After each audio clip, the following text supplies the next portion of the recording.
जनसंख्या समुद्राला समुद्राला आलेल्या भरतीसारखी वाढत चालली. पण त्यातली सात्विक माणसं जी हरवत चाललेली आहे, ही समाज आणि देशाची फार मोठी हानी आहे.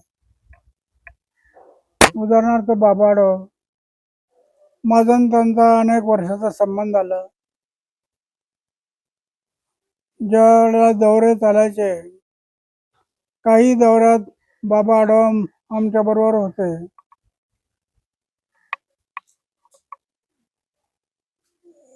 असा माणूस होणे नाही.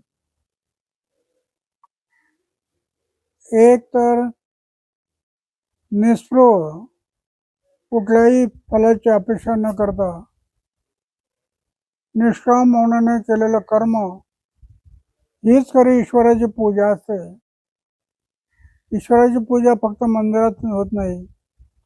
बाबाने खऱ्या अर्थाने आयुष्यभर जी पूजा केली ती जनतेची सेवा, ती ईश्वराची पूजाच आहे.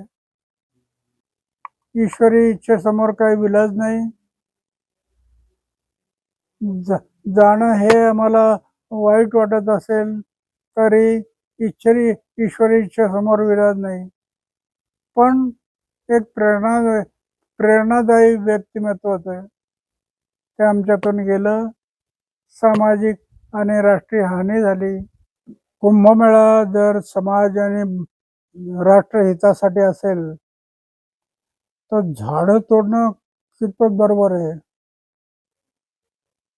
झाडं तोडल्यामुळं किती नुकसान होतं. राष्ट्रीय नुकसान होतं, प्राण्यांचं नुकसान होतं, जंगलात राहणाऱ्या प्राण्यांचं नुकसान होतं.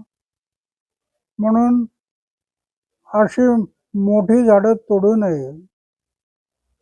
गरज असेल तर छोटं छोटं कुठं काय वाटत असेल तेवढ्यालाच, मोठी झाडं कधी तोडू नये, अशी आमची विनंती आहे.